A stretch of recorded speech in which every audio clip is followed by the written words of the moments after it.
Erev Tov, Bruchim Abayim. On a le grand mérite ce soir de recevoir notre très cher Rav Yonatan Ben Shetrit, qu'on remercie. Il n'a pas hésité une seconde de venir ce soir donc pour nous donner du chizouk.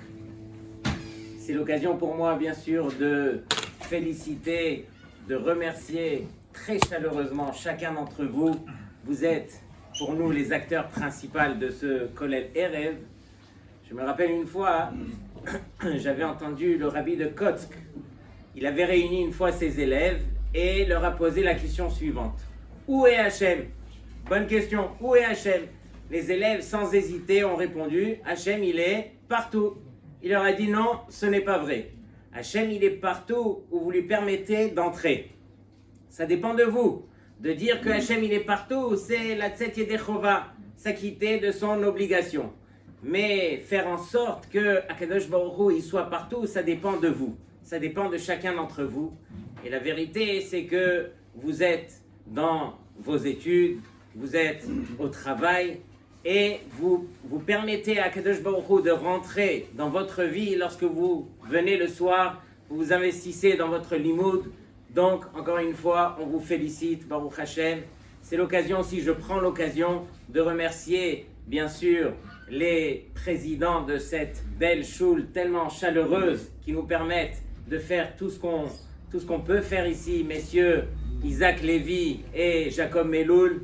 On n'a pas assez de mots pour vous remercier. Tizkou les mitzvot, ils sont derrière nous à nous encourager, à nous pousser, et je remercie bien sûr tous ceux qui sont derrière la choule, qui nous aident. Pas besoin de citer leur nom parce qu'ils n'aiment pas qu'on cite tellement leur nom. J'aimerais féliciter aussi la petite équipe de jeunes qui sont là à mes côtés, à m'épauler. Donc bien sûr, il y a Meir Israël, il y a Binyamin Bergig, il y a Dan Israël pour la technique. Baruch Hashem, on a une belle équipe ici. Et Aharon Haviv, notre très très cher Rav de la communauté, Rabbi Meir Sultan, qui sans lui, ça ne commence même pas. C'est grâce à lui qu'on est là, c'est grâce à lui qu'on avance. Et on le suit, et Baruch Hashem, on ne peut que le féliciter. Donc Baruch Hashem, on a le srout ce soir, on va écouter, on va faire profiter toute la jeunesse autour. Merci beaucoup Rabbi Yonatan, Tizkou les mitzvot. Chazak ou Baruch Chazak?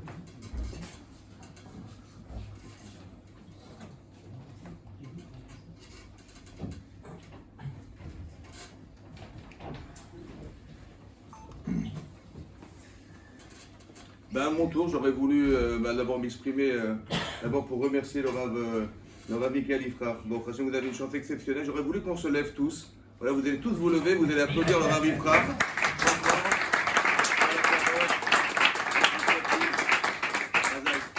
Vous avez vu, on a réussi à le faire rougir. Extraordinaire. Il y aura le Rav Meir Sultan aussi, Baruch Hashem, qui grâce à leur travail, voilà le travail qui est fait ici.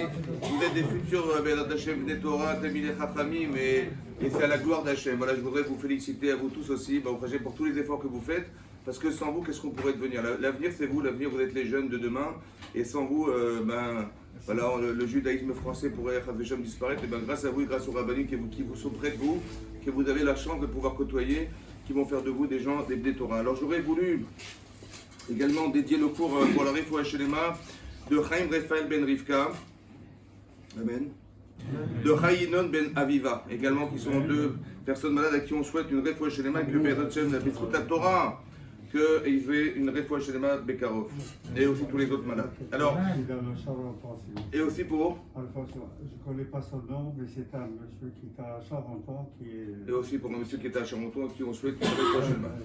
Alors le sujet, on va traiter évidemment c'était le sujet du Yetzer Hara. Comment on va se libérer du Yetzer Hara? C'est ce sujet qui est traité en fait à travers le passage qu'on va vivre, l'événement qu'on va vivre qui est Pessah. Et donc j'aurais voulu qu'on démarre à partir de la paracha qui va traiter effectivement de Pessah. Donc on est paracha de Bo, et Hachem a décidé, on est bien avant la sortie d'Égypte, on est à Rosh Chodesh Nissan, et Akadosh Baruch Hu va proposer au Bnei Israël de compter le temps.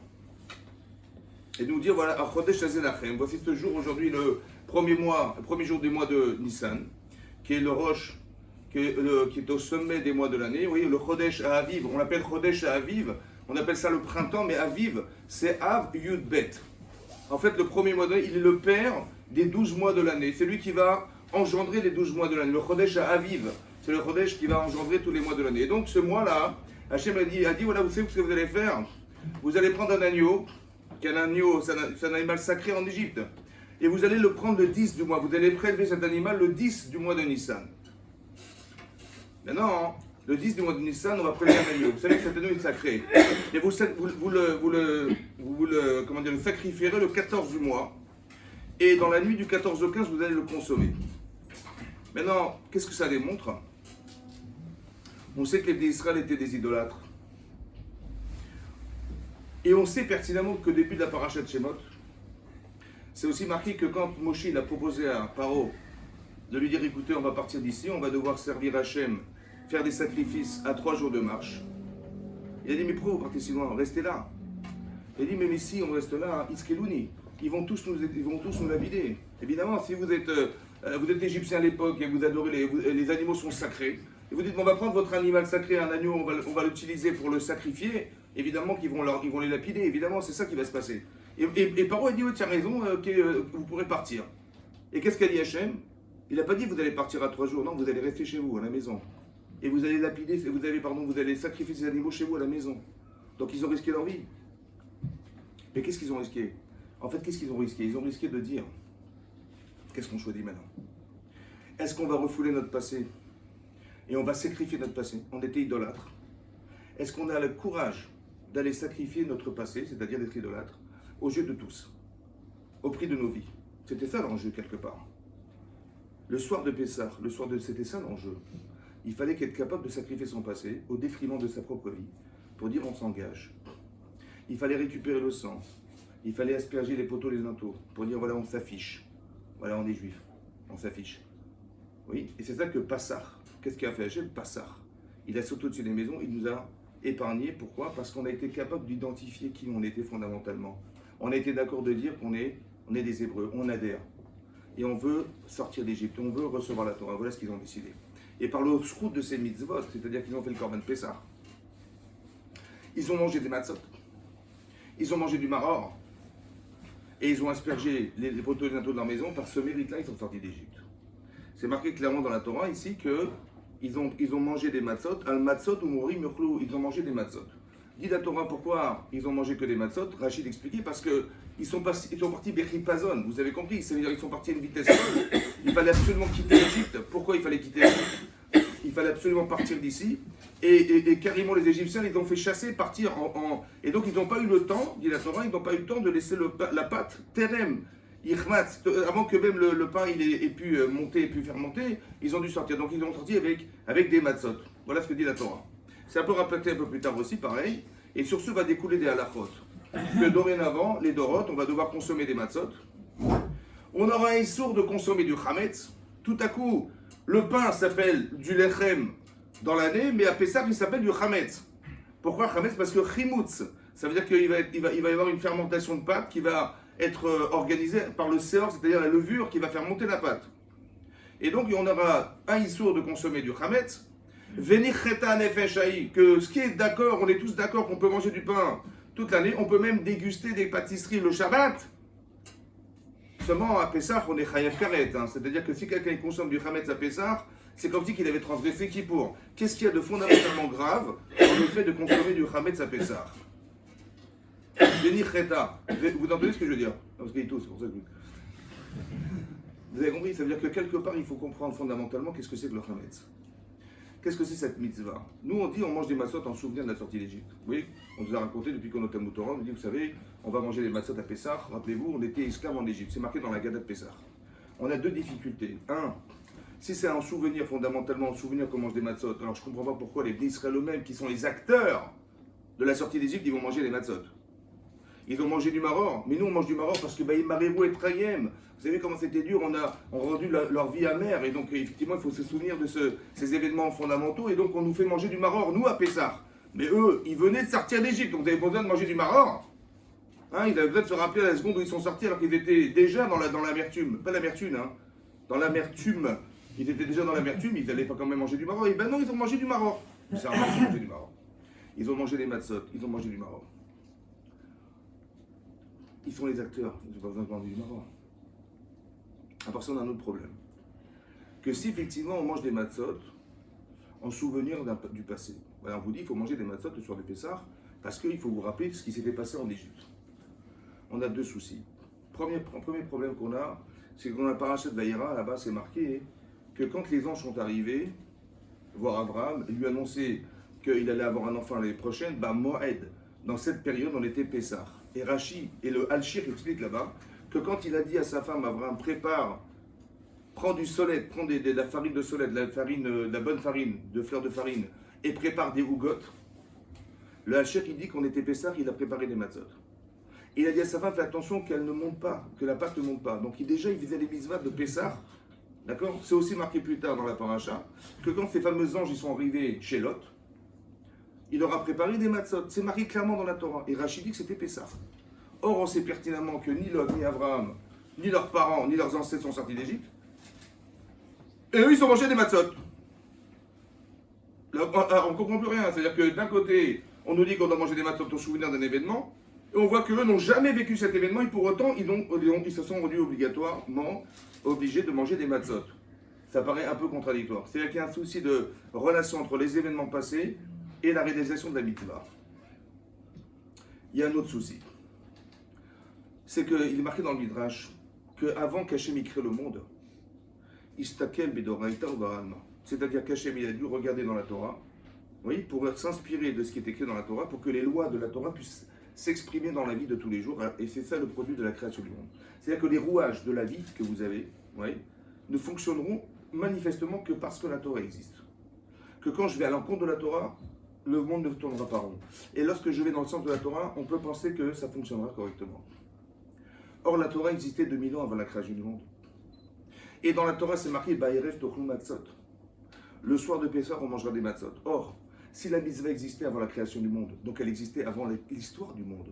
Donc, si la mitzvah existait avant l'histoire du monde, qu'est-ce que ça veut dire de rappeler la mitzvah le soir de Pessah? Ça veut dire qu'on ne comprend pas comment on peut créer une relation étroite entre le fait qu'on soit dans l'obligation de manger des matzot et que la mitzvah existait bien avant que l'histoire ait existé.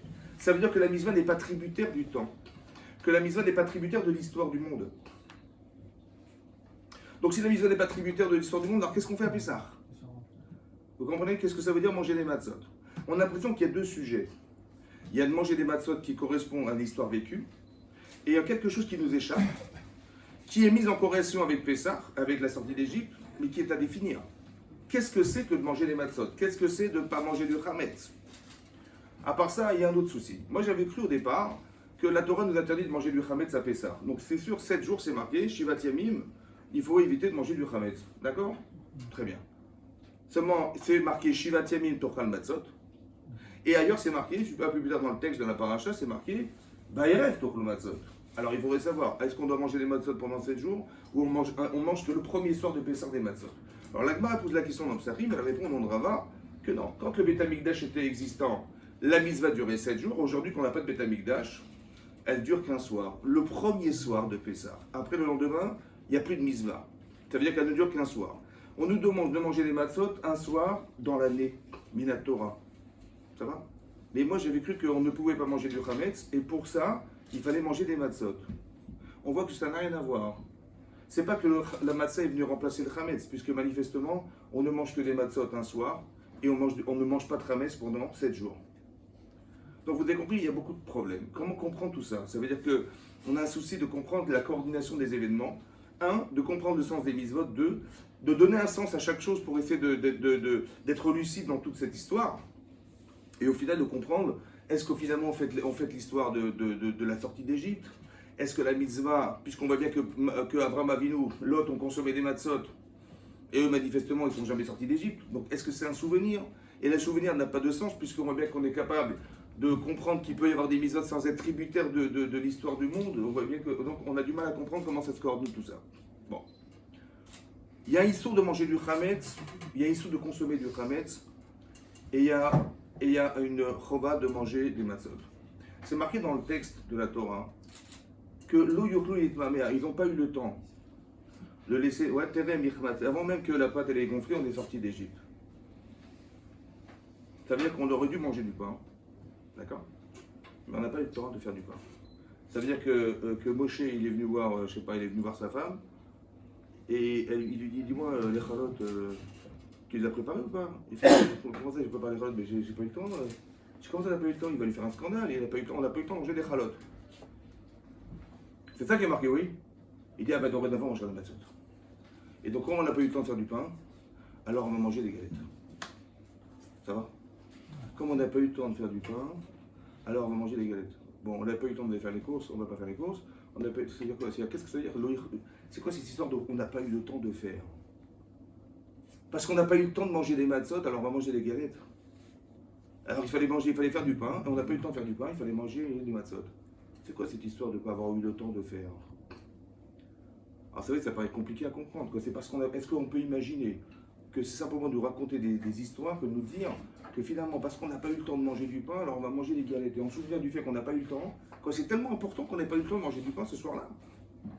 Hein? C'était fondamental, on n'a pas eu le temps de manger du pain ce soir. On va se contenter de manger des matzot. D'abord, on va se manger dorénavant les dorotes, on mangera des matzot. Comment ça s'entend? Comment on peut entendre une chose pareille? Comment ça peut s'expliquer une chose pareille? Parce qu'on n'a pas eu le temps de faire du pain. C'est aléatoire le pain. Quand c'était le problème de l'époque de sortir d'Égypte, il fallait absolument manger du pain. Vous voyez, donc il y a quelque chose à comprendre derrière tout ça aussi, de comprendre qu'est-ce qu'il y a de fondamental dans le fait de manger des matzot et qu'est-ce qu'il y a de si grave de manger du chametz.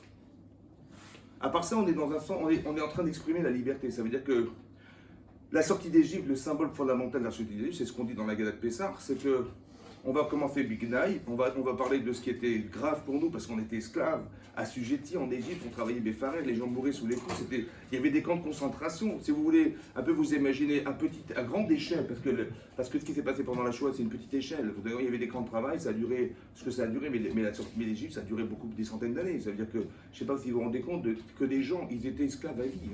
C'est-à-dire que leurs parents, ils étaient esclaves, ils sont morts esclaves, leurs grands-parents étaient esclaves, ils sont morts esclaves, et leurs arrière-grands-parents, ils sont morts esclaves, et c'était pire que tout. Et Béfarer, ça veut dire qu'on les a torturés, c'est-à-dire c'est des gens qui sont des fois morts sous les coups. On a pris des enfants, on les a emmurés pour remplacer les briques. C'est-à-dire que c'était monstrueux ce qui s'est passé. Donc il y a quelque part dans l'histoire une souffrance. Donc on est matri de Big Night, pour nous finalement nous dire que grâce à Dieu on est sorti d'Égypte. Et donc on voit que c'était nécessaire de nous rappeler une sorte d'anxiété, quelque part, pour arriver à comprendre le sens de la liberté. Alors que nous, en général, on ne vit pas comme ça. Je vous rassure, on ne vit pas comme ça. Comment on vit, nous? On fait le 14 juillet. Vous avez compris, quand on fait le 14 juillet, on fait des feux d'artifice. Ouais, pourquoi? Parce qu'un jour, en France, vous savez, il y a une certaine époque, il y avait un roi qui s'appelait Louis XVI. D'accord? Ce roi qui a fait de lui, il avait une femme qui s'appelait Marie-Antoinette. Et cette femme-là, elle avait 3000 servantes. Et donc, elle se payait tout ça sur le dos du roi et sur l'État, parce qu'elle profitait de l'État. Bon, un jour, ils en ont eu marre de tout ça. Ils ont dit on a fait une révolution, ouais. Donc ils ont carrément, carrément guillotiné le roi et sa femme ils l'ont tué. Ils ont brûlé, ils ont détruit la Bastille qui était une prison à l'époque parce que celui qui était contre le gouvernement, contre la royauté de Louis, eh ben on l'a mis en prison. Ils en ont eu marre. Ils ont fait une constitution. On a séparé le clergé d'État. La Révolution française. Est-ce qu'on vous dit, vous savez ce qui s'est passé à l'époque, c'était très dur et tout, bon, on va faire le 14 juillet, mais en vous rappelant que c'était très compliqué. Hein. Non, aujourd'hui on fait la fête, on fait le 14 juillet, on ne sait même plus pourquoi, mais c'est pas grave, mais on fait la fête, d'accord, les feux d'artifice. Mais nous on ne fait pas les feux d'artifice, hein. On nous rappelle, on nous fait manger des matzot du Maroc pour nous montrer combien c'était compliqué, pour finalement nous dire, grâce à Dieu, on va faire le Hallel, merci beaucoup. Et pourquoi tu m'angoisses pour me parler de liberté? D'accord, qu'est-ce que ça veut dire? Qu'est-ce que c'est que la Gadat Pessah? Qu'est-ce qu'on avait besoin de passer par une situation de difficulté, de se savoir en difficulté de liberté pour finalement être libre? Mais non, dis-moi simplement, on va fêter la liberté. Qu'est-ce que j'ai gagné de me rappeler des souvenirs qui sont désagréables pour me faire comprendre le sens de la liberté? Premier principe de base qu'il faut savoir, c'est que tu ne pourras jamais jouir consciemment de la liberté si tu n'as pas été un jour privé d'elle. D'accord? Ça veut dire qu'on ne sait pas ce que veut dire être libre. Alors je vais t'empêcher de l'être. Comme je vais vous dire, est-ce que vous vous sentez libre en France? Non, en France, vous vous sentez libre ou pas? Oui, non, ok. Alors vous savez ce que je vais faire? On va tous, je vais vous payer tous un billet d'avion. On va tous partir en Israël. Vous voulez ou pas? Tous en Israël. Vous voulez ou pas? Bien sûr qu'on veut. Bien sûr qu'on veut. Bon, mais un billet d'avion pour partir en Israël, mais on va tous aller passer une semaine à Gaza. d'accord, avec les kippotes, les tefilines, les trucs. Et on va essayer de faire comme on peut. Vous comprenez, une semaine à Gaza, avec les kippotes, avec les tzitzit, les katan, avec les tefilines tous les jours, et on va essayer de survivre. Hein. Vous comprenez, on va être à Gaza, on va nous tirer dessus, mais on va se cacher, pendant une semaine, donc c'est l'angoisse pendant une semaine. Après, vous revenez en France, et là, vous pouvez mettre votre filet, votre télé, comment vous vous sentez? Ben, vous avez compris qu'en fait, on ne se rend même pas compte de la chance qu'on a. C'est quand on en est privé qu'on sait. C'est pour ça que les Chachamim m'ont dit d'abord tu vas manger des matzot, tu vas manger du maror, parce que tu n'as pas conscience de la chance que tu as d'être libre. Maintenant, qu'est-ce que ça veut dire? Alors, il y a une Gemara dans Brachot. Il y a une Gemara dans Brachot qui dit, la Gemara dans Brachot d'Afuzen, elle dit là-bas, au nom de Rabbi Alexandrie, il a dit, il a fallu qu'il faisait une fila. Vous savez, quand il priait, à la fin de la tfila, il faisait une prière à Hachem. Il disait, Yiratson, ouais, qu'on puisse faire les mitzvot, parce que tu sais pertinemment que nous, notre volonté, c'est de faire la Torah et les mitzvot, seulement, c'est hors chez Baïssa. Il y a la fameuse levure qui se trouve dans la pâte qui nous empêche de faire les mitzvot. Et là-bas, il dit clairement Rashi, le séor, la levure qui se trouve dans la pâte qu'on rajoute pour faire gonfler la pâte, c'est l'Yitzhara.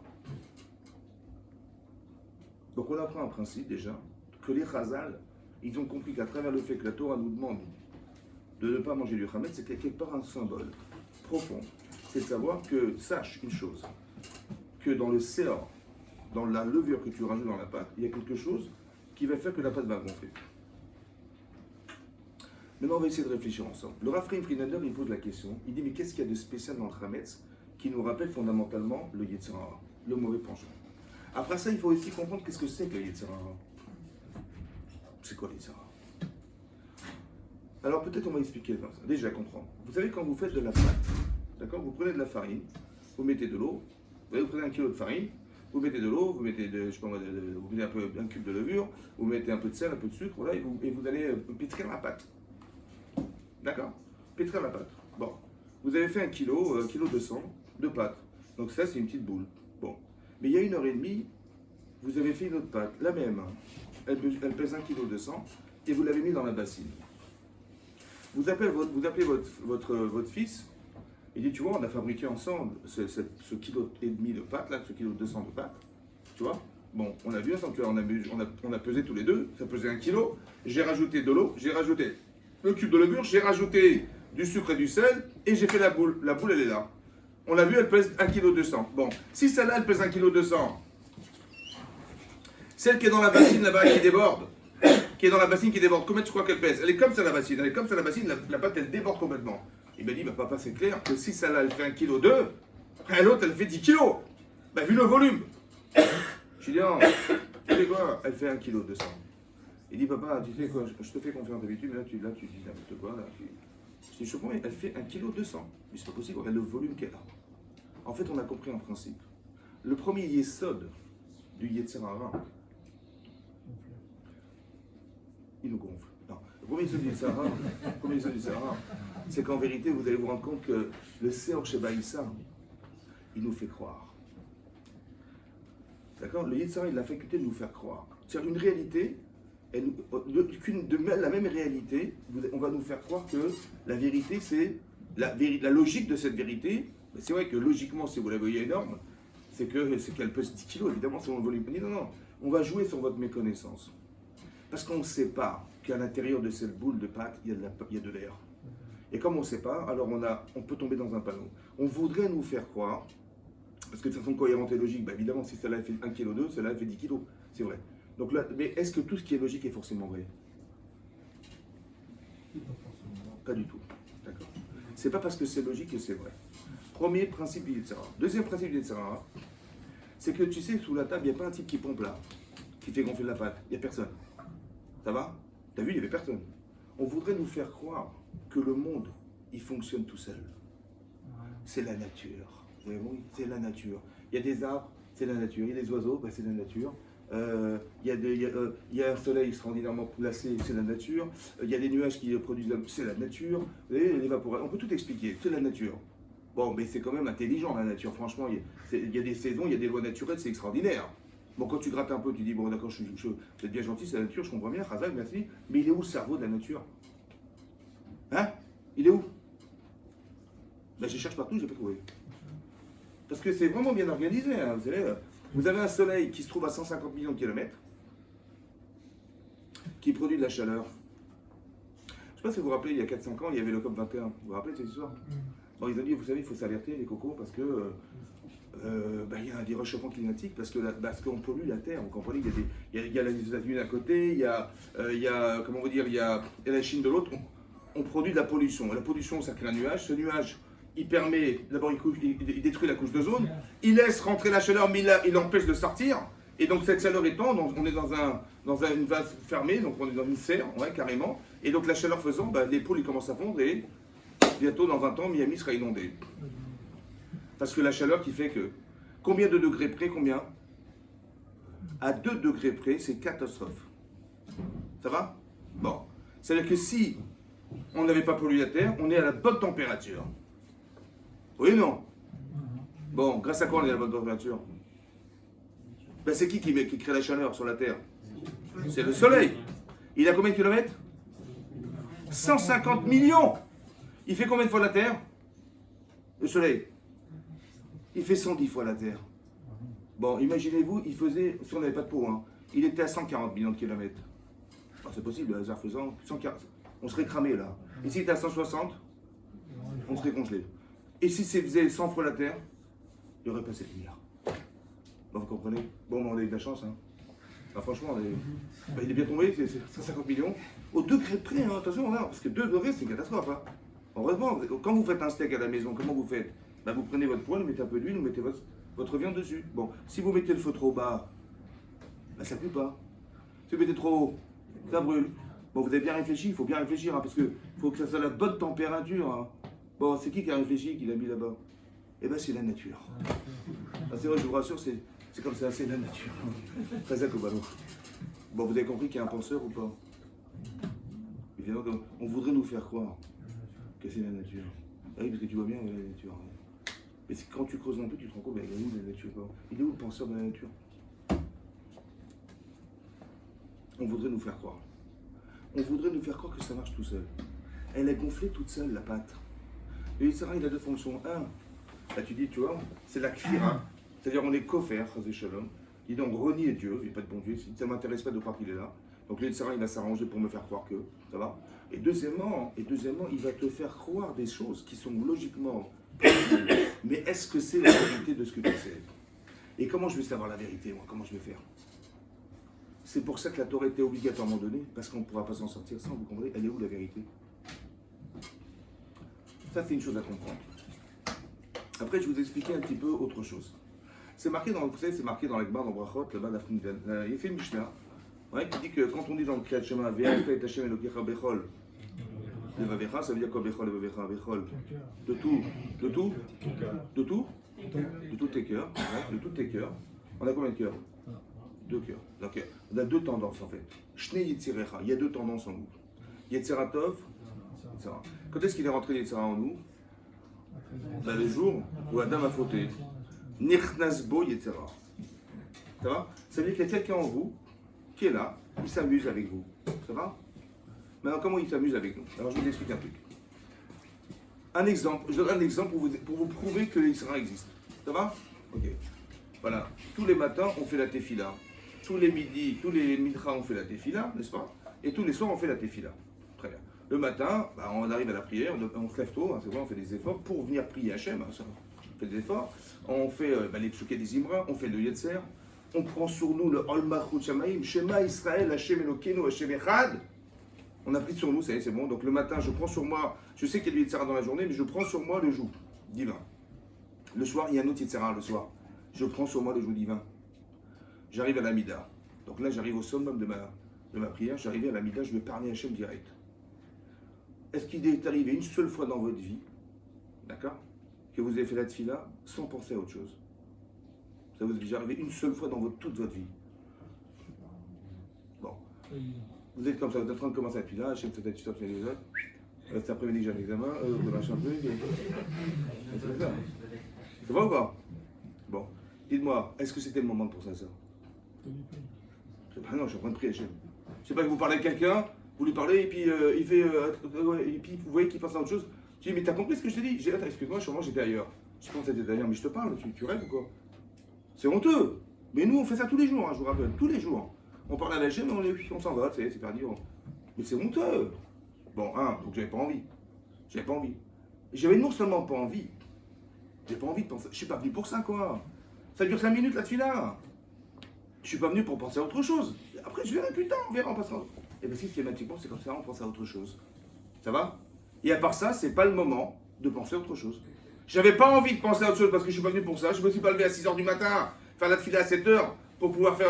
En plein moment de la vie, dans le moment plus important de ma vie, je pense à autre chose. C'est pas normal. Donc j'avais pas envie.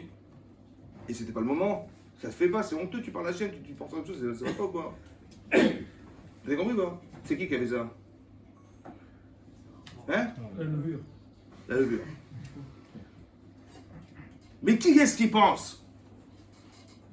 Hein? Alors c'est qui? Alors on est fou alors Tiens. Bah, toi, je suis pas fou quand même, j'ai pensé cet après-midi, j'ai un examen à passer, j'ai un rendez-vous, ma femme m'a demandé de faire ça, machin, je sais être quoi? C'est moi qui réfléchis quand même.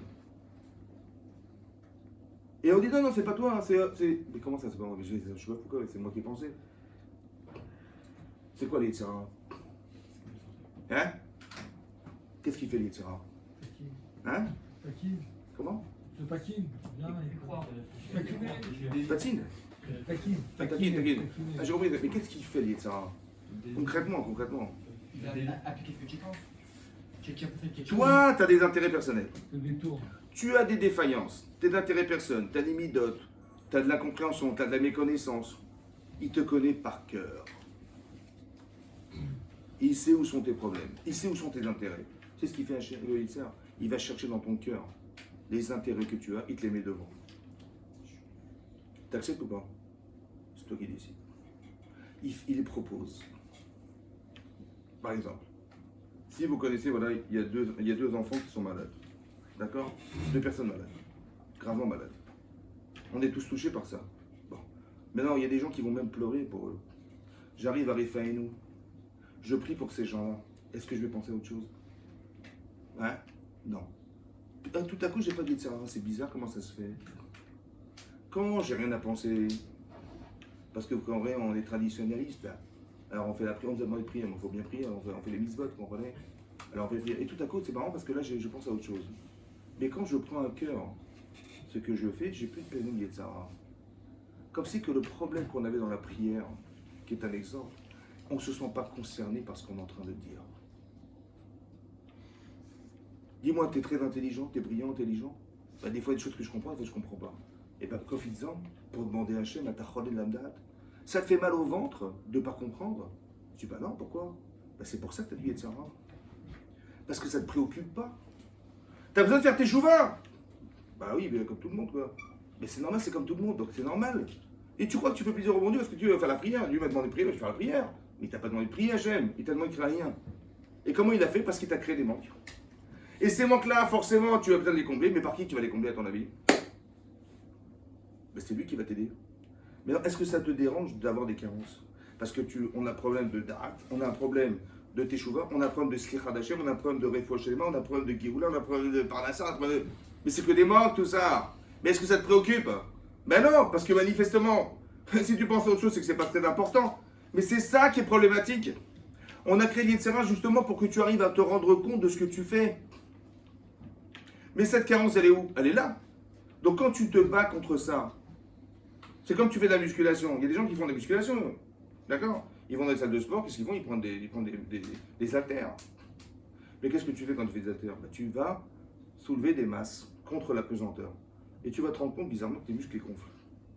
Quand tu vas à l'encontre de quelque chose, tu te muscles. Toi, Yitzhara, il va te muscler. Parce que soit tu es faible et tu vas tomber dans le panneau, soit tu dis non, je suis désolé, je ne fais pas. Je me sens concerné par la Vodat Hashem. Je vais me muscler en m'allant contre cette volonté qui va me pousser à agir. Le pire des ennemis de l'homme, c'est lui en fait. Il est dedans. Il veut me rendre indépendant du bon Dieu. Parce que le Yitzhara, il a des paires de ciseaux. Et dès que vous allez vouloir faire une mitzvah, clac, il coupe, clac, clac, clac, clac. C'est vrai ou pas? Même mieux que ça, je vais vous raconter. Vous savez, il y a une contradiction dans la Torah. D'un côté, c'est marqué que Vayar Hashem, Hashem, il a vu Etkol Asher Asa. On est la création du monde, il a fait le premier jour, le deuxième jour, le troisième jour, le quatrième jour, le sixième jour. On arrive au sixième jour, Viné, voilà, Hachem il a vu, et quand Hachem a tout ce qu'il y avait, Viné, Tov Meod. Tov Meod, c'était excellent. Veillez rêve, veillez Boker, Yom HaShishi. C'est pas le jour du Shishi, c'est le jour HaShishi. Maintenant, il a vu que c'était Tov Meod. Demande de Midrash, mais j'ai pas compris. A priori, le monde était Tov, il y a Hachem qui Tov. C'était bien. Et tout à coup, ça devient Tov Meod. Qu'est-ce qui est Tov Meod? Dit le Midrash, le Yetzirah. Le Yetzirah, il est Tov Meod. D'un côté, il est Tov Meod. Waouh, excellent. D'un autre côté, la grande en souka de la Foumbet, elle dit là-bas Akadosh Baruch Hu Kara Oto Ra. Hachem, il a appelé le Yetzirah Ra. Pourquoi? Parce que Sofé, il aspire, il regarde, il scrute le rachat, le Yetzirah, la Tzadik, ou Mbake Shamito, il veut le tuer. Donc, à la fois, j'ai quelqu'un en nous qui veut nous détruire. Et d'un autre côté, il s'appelle Tov Meod. Alors, j'arrive pas à comprendre comment il peut à la fois être excellent et à la fois le pire de nos ennemis, c'est lui.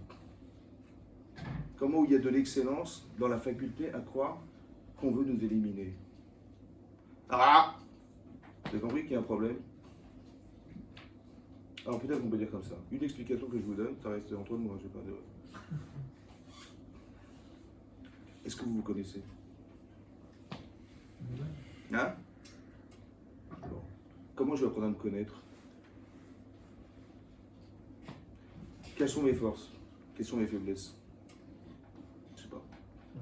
J'arrive à Kippour, qu'est-ce que je vais dire à Hachem? Je vais dire, bah, pardon, excuse-moi, de quoi? Excuse-moi de quoi? Bah, d'avoir fauté, mais d'où tu sais que t'as un problème? D'où tu sais que t'as un problème? Bah, parce que tu l'as étudié et que t'as été tenté, qu'est-ce que je te dis? C'est vrai? Et d'où tu sais que tu es faible? Ou d'où tu sais que des fois tu as été fort? Ben, c'est lui qui te l'a dit. Ça va? Ça veut dire que celui qui est capable de pouvoir te définir, c'est lui.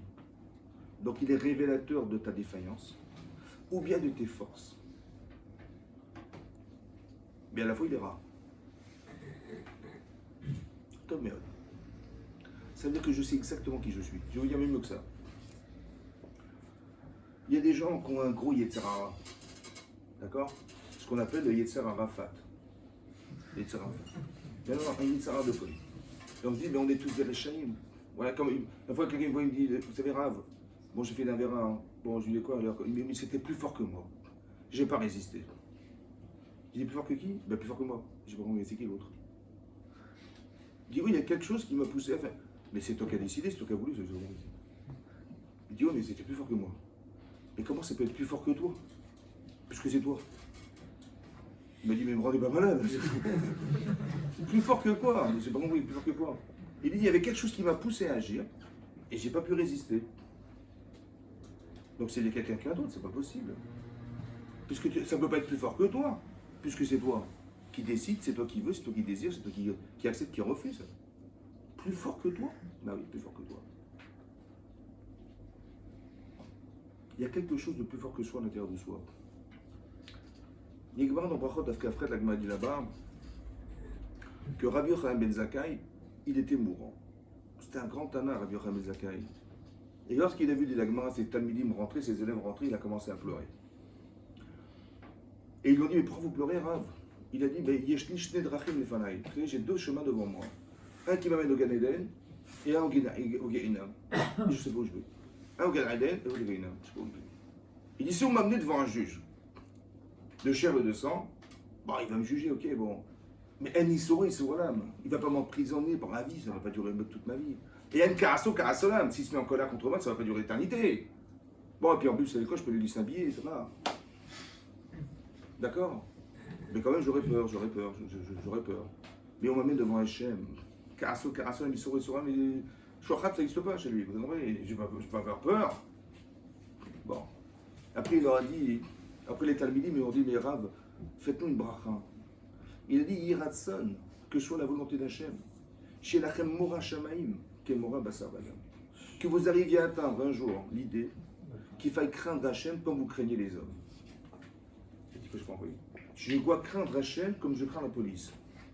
Quand tu rabaisses la crainte d'Hachem à celle de la police, à Cannes, c'est tout, c'est ça que tu voulais dire? Je n'ai pas compris. Il dit non.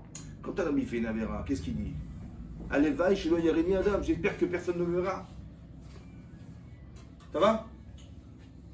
Mais non, vous avez remarqué que le Rav Yochanan ben Zakkai, il s'est contredit.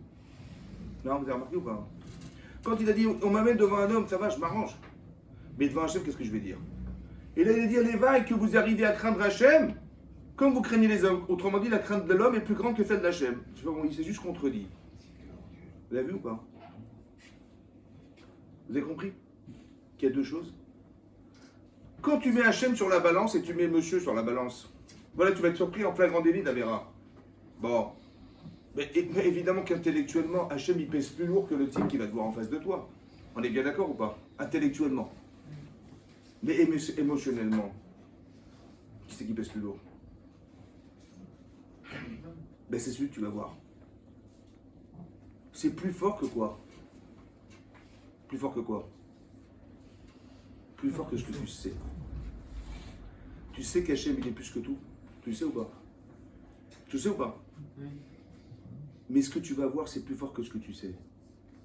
Alors tu vas me dire, ben, c'est normal, parce que lui, je le vois, Hachem, je l'ai jamais vu. On ne s'est jamais invité Shabbat, j'ai pas... C'est vrai, tu as raison. Mais tu le sais ou pas? Tu sais ou pas?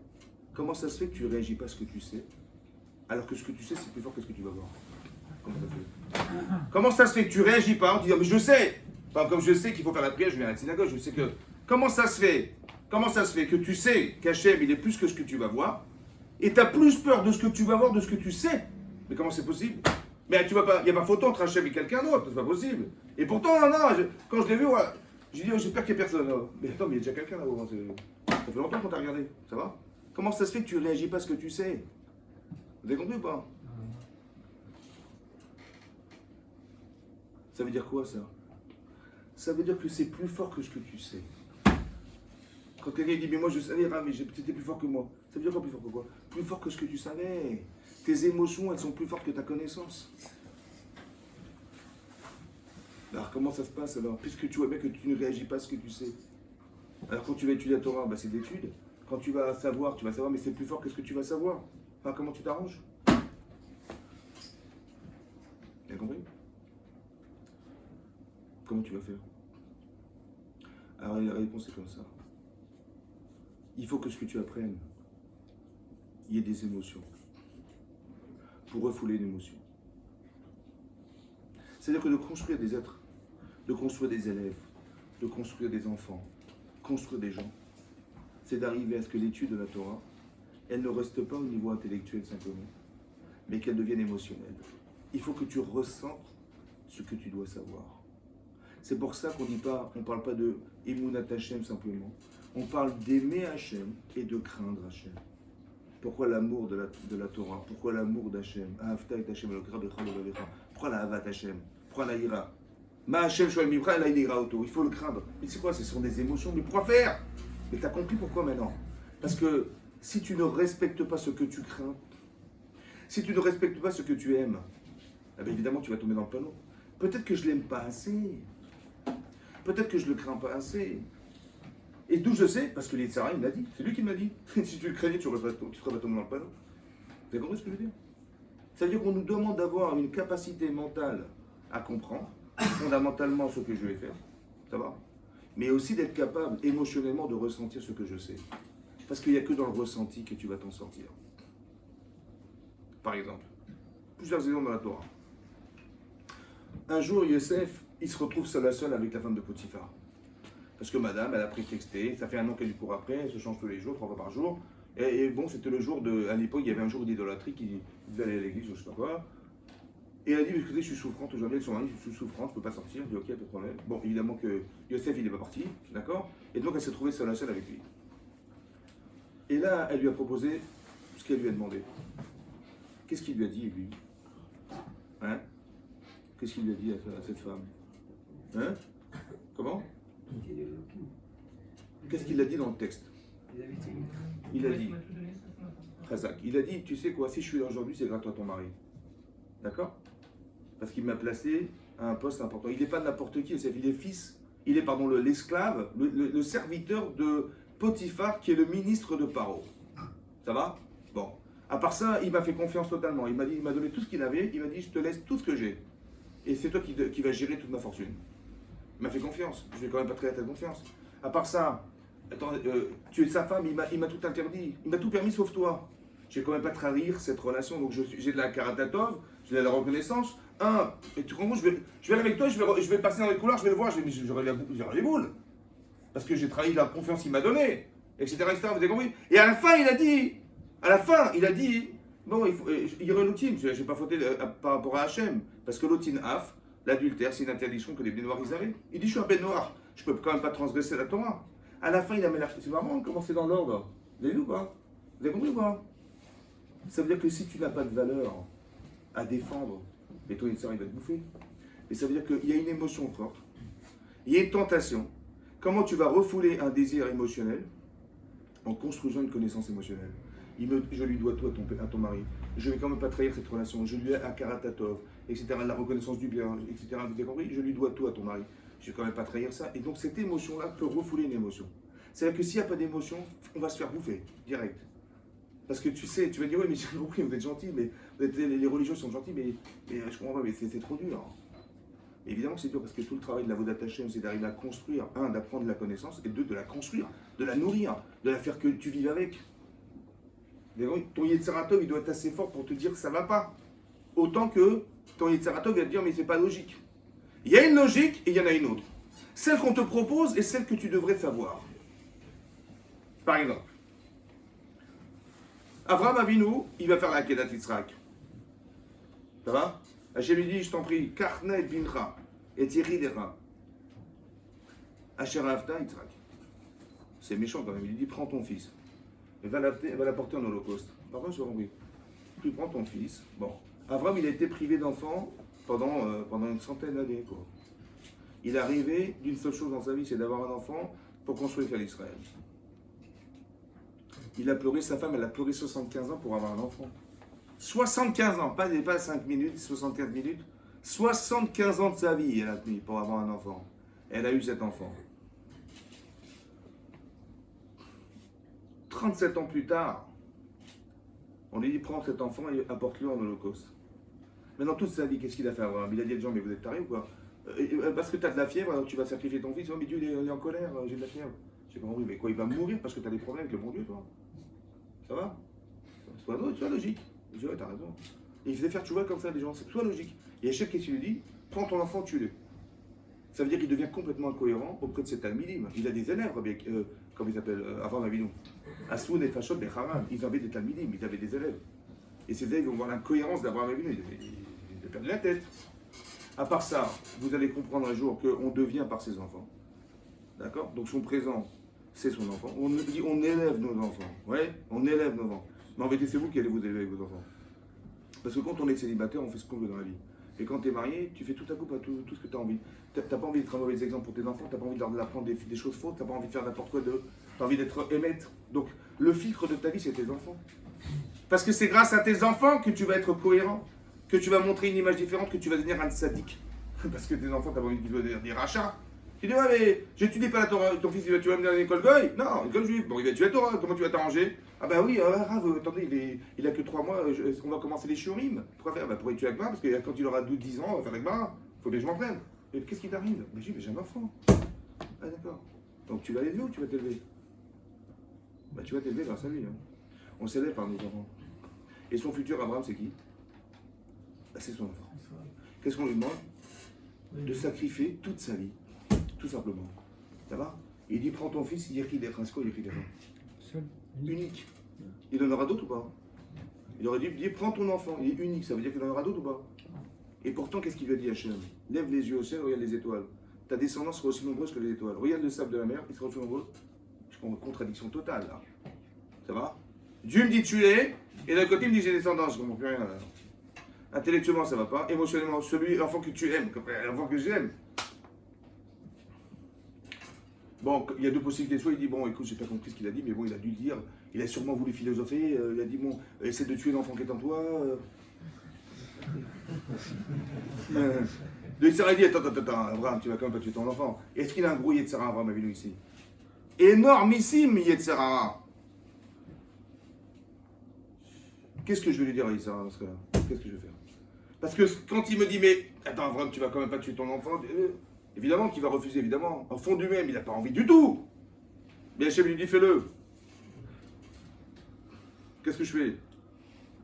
Je dis, bah, écoute, c'est trop dur. Je suis désolé, je peux pas. Il trouve quelqu'un d'autre. Ou je vais dire autre chose. Je vais dire au Yetzirah, écoute, je me parle à moi-même. Est-ce que j'ai le droit de me mentir? Dites oui, dites oui. Oui. Oui, peut-être. Donc, ouais, c'est vrai, on a le droit de se mentir. D'où on sait, parce que le Midrash là-bas, il dit comme ça. Le Yetzirah, il est venu voir Avram, il dit, qu'est-ce que tu fais, Avram? Il dit, bah, je pars, je me promène. Il dit, bon, d'accord, je vais bien, mais pourquoi tu prends du feu et du bois? Il dit, bah, peut-être je vais partir un jour, 2 jours, 3 jours, il fait, mais je mange. Il a dit, bah, attends, tu crois que je suis bête ou quoi? Mais tu vas faire la Kedat Israël. Et là-bas, le Rav Dessler, il dit, mais Avram, il parle à qui? J'ai pas compris. Le Yetzirah, il est où? Il est dedans. Donc il est en train de faire quoi, Abraham? En train de se faire croire, monsieur, qu'il ne peut pas faire la Kedah. Pourquoi? Parce que si tu écoutes ce que tu vis, tu peux devenir fou. Alors il dit, je vais me promener. Ça va? C'est une manière détournée de dire quoi? Bah, d'être lucide dans sa vie. J'ai le droit de mentir. J'ai le droit de me mentir pour éviter le Yetzirah. Pourquoi j'ai le droit de me mentir? Vous savez pourquoi? Parce que qu'est-ce qu'il veut faire le Yetzirah à votre avis? Mais de mentir. Alors pour ne pas rentrer dans son jeu, j'ai le droit de mentir. Ça va? Maintenant, qu'est-ce que je fais? Je lui dis, écoute, il me dit, écoute, tu vas quand même pas tuer ton fils quand même. Je lui dis, écoute, mon chéri, je lui dis, t'as raison à 100%. Tu as raison à 100%. Ce que dit Hachem, c'est complètement, pour moi, incohérent. C'est inhumain. Humainement inhumain. Humainement inhumain. Mais bon, si tu as raison, c'est que Dieu, il est fou. Ça va ou pas? Mais Dieu, il est fou? Non. Alors laisse-moi tranquille. Laisse-moi rentrer dans la logique d'Hachem et pas la tienne. Vous savez ce que ça m'explique, ça? Ça m'explique pourquoi il faut mettre les tefilines. Bah, tu mets des tefilines, tu comprends pourquoi tu mets des tefilines? T'as compris? Non. Il ne faut pas mélanger le lin et la laine. Il ne faut pas mélanger la viande et le lait. Ouais, ça s'appelle des choukim, des lois irrationnelles. Pourquoi Hachem il a fait qu'il y ait des lois complètement inintelligibles? Mais on a un cerveau. Tu me dis, mets des tefilines, pourquoi c'est comme ça? Mais je m'en oui, mais pourquoi tu me demandes de mettre des tefilines? Mais je comprends rien. Et moi, explique-moi quelque chose. Mais là, c'est un croc, mon chéri. Tu ne pourras jamais comprendre de ta vie. Mais pourquoi tu m'as créé un cerveau pour en fait me faire des mitzvot qui sont inintelligibles? Pourquoi faire? Ah, je vais t'expliquer pourquoi. Et c'est ça qu'il a compris Abraham. Est-ce que tu crois sincèrement, entre nous, que tu comprends Hachem? Ouais. Bon. En vérité, tu sais quoi? Tu vois l'univers? Tu vois la Terre? Tu dis, bah, j'ai compris Hachem comme j'ai compris où se trouve la Terre dans l'univers. Mais un jour, à 120 ans, tu vas partir d'ici. Qu'est-ce que tu vas retrouver, mon chéri? Bah, tu vas retrouver la Terre dans l'univers. Je dis, bah, c'est dommage, parce que Hachem, c'est pas la Terre, hein, c'est l'univers. Ah bon, je pensais que... Alors, tu sais ce que je vais te faire? Je vais te faire des choukim. Pourquoi? Parce que quand tu verras que tu ne comprends pas, tu vas permettre à Hachem d'exister au-delà de ce que tu conçois. C'est ce que Hachem il voulait faire vivre à Abraham Avinu. Il a dit, tu es un intellectuel, comme ça. Tous les chazals disent que c'était un philosophe, Abraham. Hein. C'était un penseur. Je dis, mais Hachem il dit, je ne veux pas que tu sois un penseur. Pourquoi? Parce que si tu fais des choses parce que tu les conçois, donc tu les fais pour qui? Bah, tu les fais pour toi. Mais c'est pas ça le Olam Haba. Le Olam Haba, c'est pas la limite de ce que tu es, c'est l'infini. Alors comment tu vas accéder à l'infini? Comment tu vas accéder à l'infini?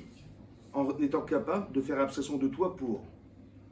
De toi pour. À l'intérieur de toi, tu portes l'infini. Tu portes une main à l'intérieur de toi. Seulement ce qui fait écran entre Hachem et toi, l'infini, c'est ton corps. Le gouffre, c'est ce qu'il utilise en vérité, les Sarah. Il dit à la limite de ce que tu es, tu vas quand même pas tuer ton enfant. Je dis, t'as raison, à la limite de ce que je suis, Khazak. Mais j'ai envie d'accéder à autre chose, à faire qu'Hachem il soit éternel, il soit sans limite. Laisse-moi tranquille. C'est pour ça, écoutez bien.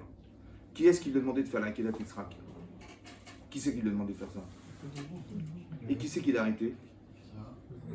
Qui c'est qui l'a arrêté? Pourquoi c'est pas Hachem qui l'a arrêté? Il y a un mal arrivé, il dit mais pourquoi c'est pas Hachem? Vous savez pourquoi? Vous savez pourquoi? Non? Dommage. Vous savez pourquoi? Parce qu'Hachem il voulait qu'il le fasse. Mais c'était pas possible. Parce que comment vous allez répondre à la contradiction? Hachem dit tout cet enfant et tu auras des enfants. Mais je te dis, si je tue cet enfant, j'aurai personne. C'est vrai ou pas? En vérité, le Rav Dessler, il dit comme ça, écoutez bien. Dans l'astrologie. Hein? Dans l'astrologie. Il dit comme ça. En vérité, il a compris quelque chose. C'est pour ça qu'il est parti des Simcha. Il a marqué Vayashkem Avram Baboker. Il s'est levé tôt le matin. Il dit ouais, je vais tuer mon fils. Il s'est levé tôt le matin. Mais comment il avait une Simcha de partir? Il se darez. Il s'est pressé d'y aller. Et quand tu tues ton fils, il ne va pas te presser d'y aller, hein, je te rassure. Tu vas t'en acheter à. Tu dis ouais, non.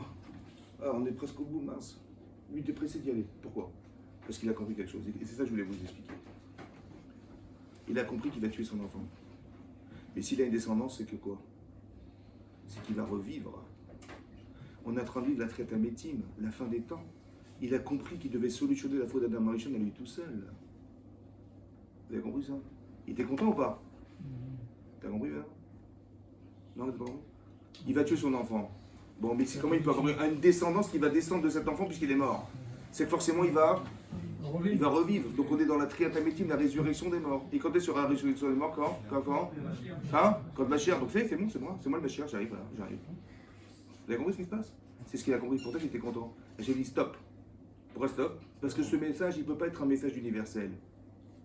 Il peut être personnel. Alors tu sais ce que tu vas faire? Tu vas prendre un il tachab beno. Le chauffard, on va l'utiliser à Rosh Hashanah avec la corde du bélier. Les tendons, ça va être la harpe de David Ameller. Ça va rester pour toi, mais ça ne pourra pas être un message universel, je suis désolé. C'est pour ça qu'il a envoyé un malach. Et qu'est-ce que je voulais vous dire là? C'est qu'il y a un gros Yetzirara ou pas? Oui, non? Alors vous saurez dorénavant que quand vous avez un Yetzirara de malade mental, c'est que derrière, il y a quelque chose de fondamental à réaliser. Ça va? Parce que grâce à ça, on a eu Rosh Hashanah. Grâce à ça, on a eu Rosh Hashanah. Parce que, écoutez-moi bien, vous faites des examens, non? Vous êtes en études. Est-ce que vous êtes arrivé une fois de rater un examen et d'avoir l'examinateur dit écoutez, je suis désolé, je fais tchouba. Laissez-moi juste passer les... Non mais j'ai compris, attendez, j'ai compris mes erreurs, j'ai compris, j'ai pas eu 20 sur 20, c'est vrai, j'ai eu 9 sur 20, c'est vrai, mais je peux vous expliquer pourquoi j'ai eu ma manquée en sport. Mais vraiment, sincèrement, vous passez l'examen, il vous laisse monter ou pas? Mais nous on vient voir Hachem, on dit excuse-moi, pardonne-moi, j'ai raté l'examen, et je pense, de quel droit? C'est ça l'enjeu mon chéri, tu réussis tant mieux, tu rates, tant pis. C'est à sa demande. Comment? C'est quand même à sa demande. Mais d'où ça sort ce principe-là qu'on peut demander pardon et Hachem il nous fait vivre. Hein? Ça vient d'Abraham. Vous savez pourquoi? D'Abraham. Parce qu'Abraham Avinu, il a prouvé à lui tout seul qu'il a pu dire Yitzhara, non, stop. Stop. Mais nous, on descend de qui? Nous, on descend de... Donc on peut dire stop? On devrait. On peut dire stop? On peut dire stop. Ça n'a pas marché, c'est un accident. Alors excuse-moi Hachem, je vais y arriver. Laisse-moi vivre. Vous avez compris ce que je veux dire? Je peux me permettre à Rosh Hashanah de demander pardon à Hachem parce que je sais ce que je suis capable de faire. Maintenant, j'ai pas réussi, laisse-moi vivre. Les man traînent au Kim Train. Vous avez compris ça? Ça veut dire que quand il y a du Yetzer Arafat, il y a forcément une grande source. Ça veut dire que je sais grâce à lui deux choses. Je sais exactement ce que je dois faire de ma vie et je sais ce que je dois rater, ne jamais rater dans ma vie. Vous savez, il y a des avérotes et il y a des misvot. Mais il y a une avéra, je ne sais pas pourquoi celle-là, il s'acharne sur le dessus. Je ne sais pas pourquoi. Et il y a une mitzvah, il m'empêche de l'accomplir, je ne sais pas pourquoi. Mais c'est ça toute ta vie, mon chéri. Tu dois être capable d'être un spécialiste de ce que tu désires faire et qui t'empêche de faire. Et tu dois être capable de te maîtriser au possible, de jamais tomber là-dedans. C'est ça ta vie, mon chéri. Ce qui c'est qu'il l'a dit. Toi, Yitzhara, toi, merde. Tes deux tendances. Quand tu as un gros Yitzhara de quelque chose, ouais, mais c'est ça ton tachlit. C'est lui qui te l'a dit. Vous avez compris ce que je veux dire? C'est grâce à lui que tu le sais. Parce que pourquoi il s'acharne dans celle-là et pas une autre? Parce que c'est ça que Hachem attend de toi. D'être capable de te retenir complètement.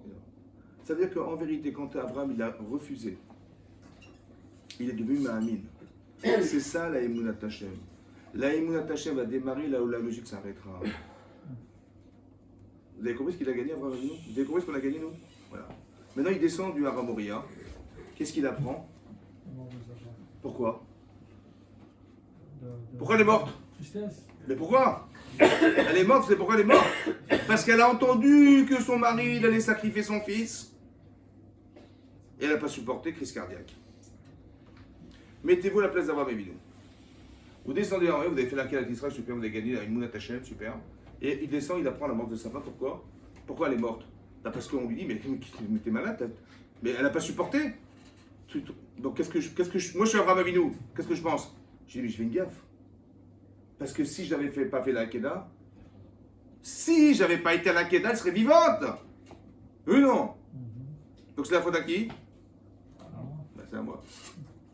Qui c'est qui lui a fait croire ça? Mais c'est vrai ou c'est faux? Alors comment ça marche? C'est faux ou c'est vrai? Pourquoi c'est faux? C'est ce qu'on voit, c'est la logique. On a déjà vu la logique qui n'est pas forcément vraie. Mais alors comment tu l'expliques? C'est quoi l'autre logique? C'est ce qu'on voit. Hein? C'est la Mouna. Attendez, c'est logique? Si, on va dire comme ça, s'il n'avait pas été à faire la Keda, elle serait vivante. Mais c'est parce qu'il a été la faire qu'elle n'a pas supporté qu'elle est morte. C'est ça la logique ou pas? Ouais. C'est vrai ou c'est faux? Mais il l'a pas fait, c'est vrai. Oh, mais elle a pas supporté elle. Mais il l'a pas fait. Chazak ou Balo. Mais quand elle a su ça, elle dit, Ouah quand elle a demandé à deux géants, on dit mais qu'est-ce que vous voyez là-bas? J'ai vu un vieillard avec un type avec un couteau. Il dit, oh, qu'est-ce qu'il y a avec? C'est vrai ou pas? Allez, écoutez-moi bien. La logique, c'est pas ça. Elle devait mourir, ça va ou pas? Oui. C'était le jour où elle devait mourir? Oui. En vérité, vous savez quoi? Elle aurait pu mourir en glissant sur une banane. Ça va? Elle serait cassée la tête, elle serait morte. Maintenant, comment elle est morte? À cause de quoi? En apprenant que son fils est mort. Vous avez compris ou pas? En vérité, ce que je croyais, je dis, mais c'est de ma faute. Parce que si j'avais pas fait laquelle elle serait morte, elle serait vivante. Ça, ce raisonnement, il est faux. Vous avez compris? Tu dis, mais si j'avais pas été, elle serait vivante, et c'est parce que j'ai été qu'elle est morte. Je dis, non, sache une chose, elle serait de toute façon morte. Ça va? Qu'est-ce qu'il fait Sarah? Il fait coïncider la mort de sa femme avec. Parce que qu'est-ce qui peut faire regretter Avram d'avoir fait cette mitzvah? Vous savez que quand on est toé à la Rishonot, ouais, on regrette une mitzvah, on la perd. Vous savez ou pas? Vous savez pourquoi? Pourquoi on la perd? Parce que si tu regrettes ce que tu as été, il est où ce type? Il n'existe plus, bah, donc c'est pas fait pour toi. C'est comme la tchouba. Tu te rappelles, on était à Deauville, mais tu te rappelles quand tu n'étais pas religieux, tu te rappelles à Deauville? On était parti Shabbat, on faisait des grillades à Deauville Shabbat, là, tu te rappelles ou pas? C'était super sur le bord de la plage. Je dis, madame, de quoi tu me parles? Mais j'ai plus rien à voir avec ça, mais c'est vrai. Pourquoi? Parce que tu peux pas me rappeler mon passé parce que c'est plus moi. Donc si je regrette ce que j'étais, je reviens à la case départ. Donc le mérite que j'ai de la mitzvah, où il est? Il a disparu. Pourquoi il a disparu? Parce que j'ai disparu. C'est quoi le shrout? Le shrout, c'est ce que je suis. Mais si je regrette d'avoir été cet homme, je n'ai plus le mérite d'être. C'est pour ça que le salaire il vole. C'est pas que Dieu dit, ah t'as fait une misère, super, donc on va marquer dans le tableau, une misère, c'est Zakobalo, et toi t'as fait une misère, ouais, c'est bien, on va marquer. Et non, c'est pas ça. Ton shrout, c'est ce que tu es. Le mérite, c'est ce que tu es devenu. Mais je regrette d'avoir été cet homme. Je regrette d'être devenu cet homme. Parce qu'il a perdu sa femme. Il dit, mais si j'avais su, j'aurais. Donc là, il va t'empêcher de faire la mitzvah. Et quand tu l'auras fait, il va s'acharner pour que tu la regrettes. Ça va ou pas? C'est une Yitzhara. Vous avez compris ça? Mais c'est faux de croire que parce qu'il a fait la Keda, elle est morte. Bien sûr qu'il est morte à la Keda. C'est vrai, t'as raison. Mais de toute façon, il devait mourir. Mais lui, on veut le faire croire. Vous avez compris? C'est la fameuse patte qui gonfle. Vous avez compris? Mais oui, mais attends, elle pèse 10 kilos. Mais là, elle pèse qu'un kilo. Et si tu savais comment ça fonctionne? Vous avez compris ça? Tu entends Yosef, il rêve. D'accord? Il rêve, il dit, voilà, j'ai rêvé, vous savez, vous allez tous vous prosterner devant moi là. Pardon? Oui, attendez, j'ai fait 2 rêves. J'en ai fait un, vous étiez légère, d'accord? Et 2 des étoiles. Ça va, ça vous va ou pas? D'accord, vous êtes tous honnêtes. Maintenant, les frères, ils disent, c'est pas compris. Tim Lochalit, Tim Sholbano. Je sais pas compris. Comment tu vas. Attends, j'ai pas compris. Comment Yehuda, roi d'Israël, il va se procéder devant qui? J'ai pas compris. Donc tu vas prendre la place de Yosef, de Yehuda, n'est-ce pas? Oui, non? Je sais pas, j'ai rêvé. J'ai rêvé. Mais tu vas prendre. C'est ça qui a entraîné le Midrash, ils l'ont vendu esclave parce que Mored Bemalchut. Comme dit le Shlakadosh, il dit c'est ça. Mored Bemalchut, il s'est rebellé contre la royauté des Yehuda. C'est logique ou pas? Comment vous l'expliquez autrement, je vais compris. Comment tu vas m'expliquer que Yehuda il va se prosterner devant monsieur Yosef? Donc c'est-à-dire que Yosef il va prendre sa place. C'est vrai ou pas? C'est logique ou pas? Logique. Mais c'était vrai ou pas? Oui. C'était faux. Non, c'était pas ça, c'était le roi d'Égypte. Ah pardon, excusez-moi. Vous comprenez comment ça marche? Principe de base. C'est vrai qu'il y a des choses qui paraissent logiques. C'est vrai que dans l'imaginaire, on peut tout dire. Phrase d'Agobalo. Mais quand tu ne sais pas à 100%, tu te la... C'est comme la porte. Tu la fermes. Ou c'est comme ta ceinture. Tu la boucles. T'as compris quoi?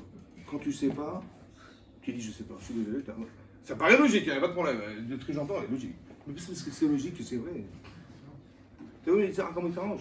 Il ne va pas te dire un sheker gamour, il n'est pas fou, il sert à. C'est moi, il va te faire croire. Mais qu'est-ce qu'il fait en vérité, l'Yetzerara? Il utilise ma carence. Il va fouiller chez moi, il va dire tiens, il s'est pas ça, super. Mais comment il fait? Il est malin, c'est un chacham. Mais ça, on l'a en nous, ça. Tout ça, c'est là. Qu'est-ce que c'est ça? C'est le Hametz. Si ça, c'est le Hametz, alors c'est quoi la matzah? Ils n'ont pas eu le temps de laisser gonfler la pâte. Ils n'ont pas eu le temps. Le Maharal dit de là, on voit que les mitzvot, elles sont plus à Bazman. Parce que, ou shmartem et matzot, vous garderez les matzot, ça veut dire pas les mettre dans un placard. Garder, ça veut dire éviter qu'elles gonflent. Ça va? Il faut garder, c'est-à-dire tu vas malaxer la pâte de façon à ce qu'elle n'ait pas le temps. Combien je dois laisser comme ça la pâte pour qu'elle devienne chametz? Combien? 18 minutes. Mais là, il ne faut pas. Continue. Jusqu'à ce que tu mettes au four, matzot. Sinon, chametz. Altikre, matzot est là? Mitzvot. Ça veut dire qu'il faut que tu comprennes, il y a un histoire dans la Torah. Le fait qu'on n'ait pas eu le temps de faire du pain, c'est pas de nous raconter des histoires, on n'a pas eu le temps. Non, c'est qu'on n'a pas eu le temps. Ça veut dire quoi? On n'a pas eu le temps de croire. On n'a pas eu le temps de croire ce que l'Israël est venu nous proposer. Il y a marqué dans la Gadat Pessah, c'est marqué Lo Aliédé. Et la bière de Vatsmo. Dis-moi, tu sais faire la différence entre un malach et Hachem, toi? Hein? Tu dis, ah non, c'était pas un malach, ça. Ah ouais, d'accord. Et ça, c'était pas Hachem. Ah ouais, c'était pas un saraf. C'est quoi, là? C'était Dieu. Ah ouais, mais quand est-ce que tu sais que c'est Dieu que c'est pas Dieu? Je sais pas, moi. Quand vous prenez un médicament, qui c'est qui vous soigne? C'est un médicament.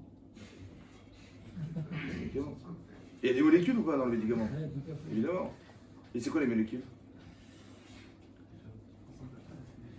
Bah c'est des anges. Là. Ah bah oui. Bah, il y a combien d'anges qui sont venus voir Abraham Avinu? Et parmi un ange, il y avait un ange qui est venu pour le soigner. Ah bon? Ouais. Un ange qui te soigne, vous comprenez? En vérité, vous savez quoi? Le médicament, c'est l'ange. Mais putain, cette molécule avec ça là, ça fait que ça guérit. Parce qu'Hachem il a ordonné que cette molécule avec ça, elle marche. C'est le malach. Tu crois que c'est celui qui t'éclaire? C'est Hachem qui t'éclaire. En apparence, c'est lui. Ben oui, mais en vérité, c'est Hachem. Allez, des chaniards. Oh, franchement, est-ce que tu crois qu'en vérité, au fond, tu crois franchement c'est parce que tu manges que tu vis? Lo ala lechem levado yichei adam. C'est pas seulement par le pain que vit l'homme. Et là, al kol motzapi Hachem. On vit par sa volonté. Alors, il faut bien manger pour vivre. C'est vrai, c'est une loi naturelle qu'on a créée. Mais en vérité, sache qu'au fond de toi-même, que tu vis par sa volonté. Et c'est tellement vrai que si tu l'atteins, cette vérité, mais sincèrement, et ben comme au Rabbeinu, tu peux monter Bamaran 40 jours sans manger, sans boire. Après, encore 80 jours sans manger. Tu peux t'appeler Rabbi Chaim Mendoza. Et si un jour ta fille elle te dit, tu sais papa, on est vendredi soir, il fallait allumer les veilleuses, mais bon, j'ai pas trouvé d'huile, j'ai trouvé du vinaigre. Il dit, Michama, je me suis dit que moi, elle a allumé des veilleuses avec du vinaigre. Hein. Ah d'accord. C'est-à-dire qu'elle n'est pas tributaire de la réalité. C'est une vision. C'est vrai. Mais il faut y croire à fond. C'est comme un type, il me dit, il y avait un loto à 210 millions. Bon, ça m'a coûté 2 euros. Je lui dis, ok, super. Il dit, tu vas gagner? Bah, je pense bien que je vais gagner. Je dis, bah, bon, écoute, si je te propose hein, de te le racheter à 105 millions, tu me le vends ou pas? Il dit 105 millions, 2 euros. Oui. Ouais, c'est pas mal. Ouais. Tu Bah, tu gagneras jamais ta vie. Mais... Parce que si tu es certain que tu vas gagner 210, pourquoi tu vas perdre 105? En réalité, bon, j'espère.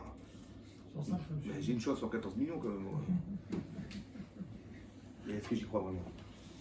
En vérité, au fond, il faut savoir qu'on est tributaire de ce qu'on croit.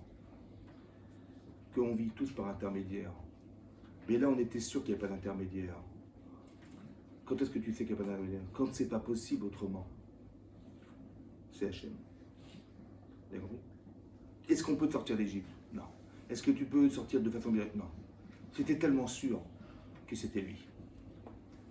Tu dis, mais grâce à ça, grâce à ça. Non. Tu dis, mais grâce aux bêtes féroces? Et grâce aux sauterelles? Et grâce aux ténèbres? Et grâce au... Non, non. C'est impossible. C'est Dieu, ça. Vous avez compris ça? C'est-à-dire que quand tu crois que tu passes par un intermédiaire, en vérité, tout c'est Hachem. Mais il faut qu'il nous fasse des situations dans lesquelles on se trouve dans l'incapacité à réagir pour nous dire que c'était lui. Comme par exemple, on sort d'Égypte.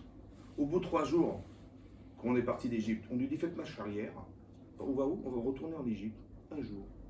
Bon, quand Paro il sait qu'on revient en Égypte, oh là, qu'est-ce qu'on a dû faire des extraterrestres? Il nous court après. D'accord? Il a su par des espions qu'il avait envoyés avec nous, comme ça Rachidi, ouais, qu'on revenait vers l'Égypte. Il dit bon, ah super, on va les rattraper, mais qu'est-ce qu'on a été faire? On a été les chasser alors qu'ils travaillaient pour nous, et il va nous pourchasser. Maintenant, on se trouve bloqué entre la mer. Voilà, je me retourne à la mer devant moi, on va perdre de vue. J'ai le désert à droite à gauche, et je vois, et je lève les yeux, je vois Paro qui arrive. Wow. Vaïré où merde? Ils ont eu très peur. Ils ont été raccos à Hachem. Ils ont crié vers Hachem. Dites-moi entre nous, est-ce qu'il y a une solution? Bon, tu vas nager ou jusqu'où tu vas nager? Le désert, jusqu'où tu vas aller? À droite et à gauche. Et là, tu ne sais pas te battre, tu n'es pas un guerrier. Donc physiquement, elle est où la solution physique? Tu crois que tu vas t'envoler? Tu vas te mettre des muscles comme ça? Qu'est-ce que tu vas dire à Hachem en criant ah, Dieu, Dieu? Et pourquoi tu dois crier? Ben dis prie! Vaïsarako Hachem, ils ont crié vers Hachem. Pourquoi tu cries vers Hachem? Il dit Hachem, sans prier. Pourquoi tu cries? Crier, pourquoi tu cries? Par exemple, quand une femme elle voit une souris, qu'est-ce qu'elle fait? Mais toi, t'es malade ou quoi? Elle voit une araignée. Qu'est-ce qui t'arrive? J'ai vu une araignée. J'ai dit, une araignée. Bon, toi, tu la vois comme ça. Mais elle la voit comme ça. D'accord? Elle croit qu'elle va lui monter dessus. Vous savez quand est-ce qu'on crie dans la vie? On crie quand on ne peut plus rien dire. Qu'est-ce que tu veux que je te dise? Que je t'explique ce que je ressens? Je ne peux pas t'expliquer. Alors je vais le crier. Donc quand on crie vers Hachem, c'est qu'on ne peut pas dire à Hachem, je t'en prie, est-ce que tu peux nous aider? Parce que j'ai pas de solution. Hachem, il sait qu'il n'y a pas de solution. Il sait Hachem qu'il n'y a pas de solution. Donc pourquoi il fait cette situation alors? Hein? Pourquoi il fait ça? Il sait bien que je ne peux pas me battre. On vient de sortir à 3 jours, on est des esclaves. Il sait bien que je ne peux pas nager. Je n'ai pas des décailles des nageoires. Il sait bien que je n'ai pas de gourde pour me sauver du désert. Il le sait, Hachem. Il sait qu'il y a 0 solution possible. Il le sait, Hachem. Alors pourquoi il m'a mis en détaux comme ça? Pour que quoi? Hein?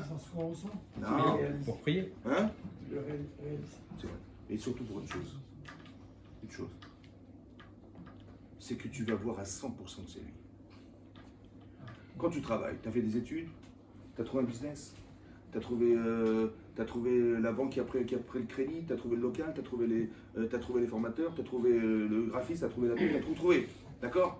Maintenant, tu as tout fait le boulot, d'accord? Il faut juste en prier Hachem, que les gens y voient la pub. D'accord? Parce que le produit est extraordinaire, et ça a marché de folie. Hein, ça a marché. Bon, j'ai fait quand même 95% du travail, et Dieu, il a fait 5%. Il a juste permis que les types ils regardent sur internet, ils ont vu la pub, ils ont acheté le produit. Les typés, ça n'a pas suffi. Attendez, il faut pas exagérer, comme j'ai fait les études quand même, je vois ce que j'ai fait quand j'étais à la banque, c'est la tête, j'ai trouvé le local, j'ai trouvé le produit, j'ai trouvé les gens, j'ai trouvé les formateurs, j'ai trouvé les vendeurs, j'ai tout trouvé. Oui ou non? Dites oui. Ben oui. Maintenant qu'est-ce qu'il a fait Hachem? Il a fait le minimum. Il a juste fait que bon, ben, la pub elle a fonctionné. Ça... En vérité, vous savez quoi? Il avait tout fait en fait. Seulement en apparence, j'ai dit, moi j'ai fait 95. Quand est-ce que tu vas savoir qu'il va tout faire, Hachem? Eh bien, tu vas te rendre compte quand tu pourras rien faire. Tu dis, mais c'est une catastrophe. J'ai dit, c'est le plus beau jour de ta vie. Ah bon? Ouais. Parce que Sarah dit, tu vois, t'es mort. C'est vrai ou pas? Mais c'est là qu'Hachem il veut que tu te rendes compte que tu es vivant et qu'il est vivant. Encore une fois, plus le Sarah est grand, plus c'est révélateur. Si tu tombes dans le panneau, tu vas rater ta vie, c'est dommage. Si tu crois en ce qu'on te voudrait te faire croire, alors que c'est pas possible. C'est pas logique qu'Hachem, au bout de 3 jours, il lui ait fait qu'on soit mort dans le désert. Seulement, comme tu ne peux pas réfléchir, tu vas paniquer. Ton cerveau, il est noué, tu ne peux pas réfléchir. Mais quand tu vois avec du recul, tu dis, mais c'est pas possible. Donc ça veut dire quoi? En vérité, Hachem, il voulait te montrer qu'il existe à 100% pour toi. Mais pour que tu le saches, il faut que tu aies Yetzirara pour l'accepter. Et le Yetzirara est un révélateur que la chose que tu dois vivre, elle est énorme. Elle est proportionnelle de la pression qu'il te met. C'est comme tu vas devant un bâtiment, il y a des types armés comme ça, avec des mitraillettes, des casques, des trucs. Qu'est-ce qu'il faut de là? Ben, sûrement qu'il y a quelque chose de très important derrière. On veut t'empêcher de rentrer, vous comprenez ou pas? Donc quand tu vois que l'Israël veut t'empêcher de faire, tu vois, Kolamaya, tu mets un ruban, on te dit il y a un objet à chercher. Bon, chaud, froid, congelé, froid, chaud. Chaud. C'est-à-dire le Sarah il est chaud, tu es près du but. Sarah, près du but. Ça veut dire qu'en vérité, le Sarah, c'est un canalisateur. De savoir où est-ce que tu en es. Il faut juste que tu comprennes un truc. Il faut que tu combles les brèches. Il y a du Yetzirah dans nous. Et lui, il pénètre là où il peut, tu comprends? Là où c'est pas clair, là où c'est machin, où tu doutes, où tu sais pas, il va profiter. Dans ton conscient, ton inconscient. Alors il faut que tu dis, moi je fais le boulot. Avodat Hashem. Je comprends qui je suis. Je fais la Teshuvah, j'étudie la Torah, je m'apprenne des valeurs. Tu fais ça de façon consciente, Hashem il va s'occuper de ton inconscient, t'inquiète pas. Ça va? Mais dans toi, occupe-toi de ça.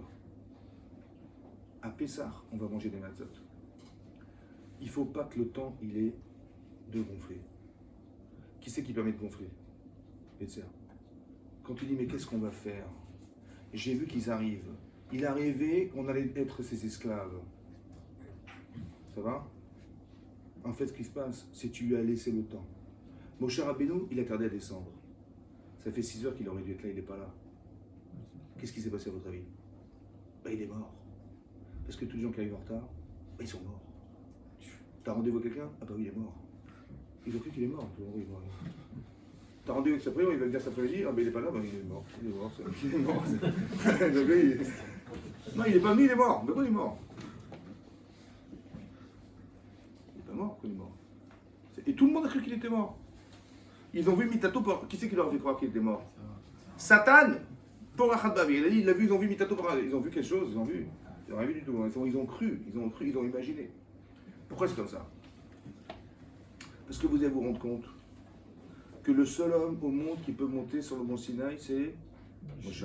Le seul homme au monde qui peut parler à Hachem, c'est le seul homme qui peut défendre la Torah sur la terre, c'est en vérité, au fond, je dépends de lui. Mais complètement. Ça va? On a une chance fantastique d'avoir Moshe Rabbeinu, hein. C'est vrai ou pas? Consciemment, on a une chance fantastique. Inconsciemment, j'ai peur. Mais je ne veux pas y penser, Chas v'Shalom. Pourquoi? Parce que s'il descend pas, on fait quoi? Chas v'Shalom! C'est quoi ce rap de fou, là? N'importe quoi. Tout ce qu'il a fait, il a réussi. Il a ouvert la mer Rouge, il a tout fait. Pourquoi tu t'angoisses? C'est pourquoi je m'angoisse? Parce que s'il descend pas, tu fais beau d'or. Parce que tu vas paniquer si tu n'es plus là, qu'est-ce que tu vas faire? Et quand tu paniques, qu'est-ce que tu fais? Tu fais le beau d'or. Bah oui, tu paniques. Maintenant, on a cru qu'il était mort. Pourquoi? Parce que quand on tient aux personnes, par exemple, à Véchona, vous avez vos enfants, ils arrivent tous les jours à 17h de l'école. D'accord? Ça fait 6 mois qu'ils arrivent à 17h. À 17h, ils tapent à la porte, ils rentrent à la maison. Bon, il est 17h. Bon, ils vont pas tarder à ouvrir.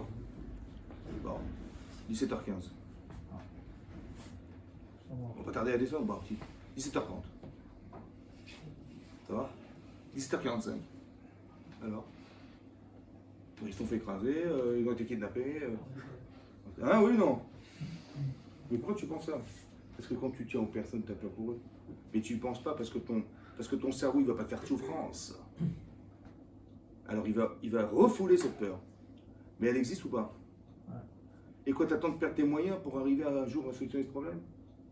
Alors achète-leur un petit téléphone, ça va? Trouve des solutions à tes problèmes déstabilisants. Et tu dis, bah, si un jour je suis au téléphone, je sais où vous serez. Les Tsarara, il va t'utiliser. Il va utiliser ta force d'amour de tes enfants pour te faire peur. Il va utiliser l'affection que tu as de Moshe Rabbeinu et le savoir que tu as de lui qu'il est un homme exceptionnel. C'est-à-dire que lui il va l'utiliser contre toi. Pourquoi il va l'utiliser contre toi? Parce que tu dépends de lui. On a dit non, on a écouté 2 ivrottes, et oh là là, laisse tomber. On peut pas, on s'est sauvé, on a fait 40 km en courant. Il dit écoute, moi je écoute. Toi tu écouteras d'Hachem, mais nous écoutera toi parce qu'on ne peut pas écouter de lui.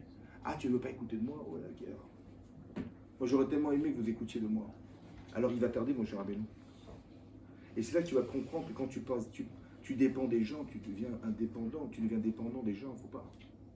Le rave, il n'a pas pour vocation de rendre dépendants ses élèves. Les parents n'ont pas pour vocation de garder leurs enfants à la maison. D'accord? Mitzvah de leur apprendre la Torah, mitzvah de leur apprendre la médecine, mitzvah. Un jour, il faut qu'ils puissent voler par leurs propres ailes. Il n'y a pas pour vocation, il y a l'indépendance. D'accord? Je permets aux gens d'être indépendants. Ça va? Et là, manifestement, ils sont dépendants. Ce qui n'était pas bon. Ils ont fait le bonheur. Mais ce que je veux dire par là, c'est qu'on leur a fait croire. Ben, c'est logique. Quand on tient aux gens, on a peur et on pense au pire. C'est vrai ou pas? C'est logique ou pas? Mais est-ce que c'est vrai? La preuve, c'est qu'Aaron, il savait qu'il était pas mort. Mais eux, ils ont eu peur. Vous avez compris ce que je veux dire? Ça veut dire on utilise une carence, ta dépendance. Vous avez compris? C'est un principe de base qui va faire que on t'utilise. En fait, qu'est-ce qu'il fait l'État? Il utilise ça pour te faire tomber, pour couper les liens. Il faut que tu sois indépendant, il faut que tu sois fort, il faut que tu sois intelligent, il faut que tu sois connaisseur, il faut que tu sois des émotions justes, il faut que... C'est ça la voie d'attacher. Et ça, qui nous empêche de le faire, c'est les Yetzer. Mais en vérité, il n'est qu'un révélateur de défaillance humaine. Alors on te dit à Pessar, il ne faut pas que tu manges du Khametz. Combien de jours? 7 jours.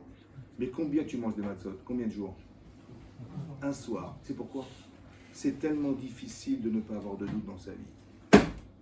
C'est tellement difficile de ne pas laisser la pâte gonfler. C'est-à-dire de ne pas croire que ce que je vais voir, c'est ce que je crois, alors que c'est pas ça. Tu as laissé le temps, ça veut dire que tu ne savais pas. Pourquoi tu as laissé le temps? Tu dis, mais je vais réfléchir. Mais non, tu dois savoir, mon vieux. Parce que si tu réfléchis, tu peux te faire avoir. Parce que ton imaginaire va faire que tu vas penser à ce qui n'est pas juste. Ah, je vais réfléchir, je vais voir. Bah si, tu as laissé une porte ouverte de ça. Il dit, Boché, je mangeais la raidette. Il attendait à descendre, mon cher Abéno. Mais l'Oya Darnou Mayalo, c'est pas qu'il est devenu. T'as une question? C'est ce qu'il a fallu de Sarah. Il dit, ah, super, tac, il est mort. Tu sais ce qu'il va faire? Il faut pas que tu laisses une porte ouverte. Il faut pas que tu laisses la pâte gonfler. Il faut que tu manges des matzot. T'as compris? Ça veut dire que la matzah, c'est la capacité de liberté de choix. Parce que manifestement, je sais pas quoi faire. Alors je laisse la pâte, elle gonfle. Et là, on va me faire croire, elle pèse 10 kilos. Non, elle pèse pas 10 kilos, mon chéri. Tu apprends la Torah pour ne pas te faire avoir. Tu apprends l'humain pour ne pas te faire avoir. Tu apprends comment fonctionnent les tzara pour ne pas te faire avoir. Tu as compris ça? Pour ne pas que ça ait le temps de te faire croire. La mitzvah de manger des matzot, c'est de ne pas tomber sous le coup du temps. Le temps, c'est quoi? Le temps de croire. Non, tu dois savoir. Tu comprends? Tu dois savoir que c'est pas comme ça. Tu dois savoir donner des réponses. Tu dois colmater des brèches intérieures. Tu vas chercher le Hametz dans les moindres recoins. Parce que dans le Hametz, il se trouve n'importe où. Et comment tu vas savoir? Regarde comment tu réagis dans ta vie. Comment tu réagis dans ta vie? Tu vois bien que là, tu réagis mal, tu réagis bien. Vous avez compris ça? Quand tu vois que tu réagis de façon égoïste, c'est que tu as un problème. Quand tu vois que tu réagis avec de l'inconscience, de l'indifférence, c'est que tu as un problème. Et c'est les tsara, ça. Tu n'es pas sensible à ce qui t'arrive, c'est un problème. Tu as laissé une place dans ton cœur à l'indifférence. Alors lui, il va l'utiliser en permanence. C'est toujours de la faute des autres. Ouais. Toi, t'as pas de problème. Toi, t'es super. Hein. Mais lui, t'es tout seul. Ouais, c'est pas grave, ils s'en foutent, les gens. C'est comme dit, il roule à un sens inverse sur l'autoroute. Il ouvre la radio, il dit, vous savez, il y a un fou qui roule tout seul sur l'autoroute à sens inverse. Je dis, comment ça, à sens inverse? Il y en a plein qui rentrent à sens inverse. Ils sont tous fous, les gens. Oui, c'est ce qu'on croit, on est tous fous, les gens. Non, il faut savoir que c'est ça, Pessar. Pessar, c'est quoi? C'est pour ça qu'Avram, il a fait la mitzvah. Vous avez compris pourquoi? Parce que la liberté, c'est ça. Il a mangé les matzot sans être sorti d'Égypte. Seulement, qu'est-ce qu'ont fait les Chazal? Qu'est-ce qu'a fait la Torah? Elle a fait coïncider un événement historique avec un événement. Parce qu'en vérité, on fait la liberté. Il faut que tu sois libre. Libre, ça veut dire que tu n'es pas tributaire de ton Yetzirah. C'est ça, la liberté. Et comment tu vas le comprendre? Alors, je vais t'expliquer. Tu vas passer 210 ans d'esclavage. D'accord? Et on va te couper tes chaînes, on va te faire sortir dehors. Comment tu te sens? Je me sens libre. Super. Bah, tu vois, c'est ça la liberté. Physique. Mais il y a une autre liberté. Il y a une autre prison. Elle est mentale. Que dans ta vie, tu vas comprendre que tu es prisonnier de ton Yetzirah. Alors, qu'est-ce que je vais te faire pour que tu comprennes? Je vais te sortir d'Égypte pour que, émotionnellement, tu comprennes ce que ça veut dire être libre. Pour que tu puisses basculer intellectuellement et comprendre qu'il y a une autre forme de liberté. il y a la liberté intellectuelle, il y a la liberté de la faculté à réagir et la faculté à exister. T'as compris ça? Pas que tu sois toujours tributaire, oui je peux pas, c'est trop dur, j'ai pas envie, je suis fatigué, bah, non mais t'es prisonnier là mon vieux. Faut que tu aies la pêche dans ta vie, faut que tu aies des ambitions, donc il faut éliminer tout ça, buvez. Éliminer. Donc c'est ça, donc il faut. Mais on a fait coïncider l'histoire. Vous avez compris? Abraham il n'a pas besoin de ça lui, il n'avait pas besoin de passer par l'Égypte lui. Mais ils avaient compris depuis longtemps qu'il fallait être libre dans sa vie. Donc ils ont mangé des matzot, ils ont fêté la liberté. C'est-à-dire ne pas être tributaire de son Yetzirah. Mais non, nous, quand on n'est pas assez fort, on dit bon, écoute, bon, tu manges des matzot, mange du maror, mange du machin, t'as vu comment tu te sens? Ouais, c'est l'angoisse. Ben écoute, maintenant t'es libre. Ouais, tu comprends? Ah ouais, d'accord. On va passer par les mitzvot, on va passer par ça. Ça veut dire qu'on voudrait te sensibiliser à quelque chose qui va être l'objet de la conscience que tu auras demain. Il faut qu'après Pessah, tu te dises, mais ma vie, elle va changer. Je suis plus le même homme. Après Pessah, on dit, on a passé Pessah, c'était sympa, on a mangé, on était en famille, on a mangé des matzot, c'était super. Bon, mais pas trop, parce que bon, c'est un peu lourd les matzot. C'est ça que tu as gagné. Non, il faut que tu comprennes ce qui se passe. Il faut qu'après Pessah, ta vie, elle ait changé. Ta faculté à comprendre ta vie, dorénavant, elle va changer. Il y a des symboles derrière. Il y a des paramètres qui font que j'ai compris que le Hametz, on a cherché, on a fait la Dika, pas pour rien. Les or à nerf. Il faut que toujours tu aies avec toi la Torah, ta lumière qui est Torah, or, toujours. Torah, Oraz, au Torah. Il faut toujours que tu aies cette lanterne avec toi, la Torah. Tu dis, ah, ça sent mauvais, ça sent bon, là c'est bon, là c'est clair. À la lumière de la Torah, tu vas te construire ta vie. Parce que sans la Torah, tu vas faire comme tout le monde, mais tu vas croire comme tout le monde. Tu vas croire comme que Moshe est mort, que Yosef est prend pour le roi d'Égypte, tu vas croire, qu'est-ce que tu vas croire? Sans la Torah, sans la logique, la réalité, c'est elle. Alors tu vas l'étudier de tout ton cœur. Et tu vas t'investir et tu vas poser des questions à Ravi Frère, tu vas demander des questions à Rav Sultan. Voilà, vous êtes tout le temps comme ça, voilà, cette stimulation profonde d'arriver à être des gens émettes. D'accord? Parce qu'un jour, on nous demande d'étudier la Torah, vous savez pourquoi? Parce qu'on va dire à son Zerara, un jour on t'aura. On t'aura chez Birtav, mais on t'aura chez Belpé. C'est pas ça qu'on va dire.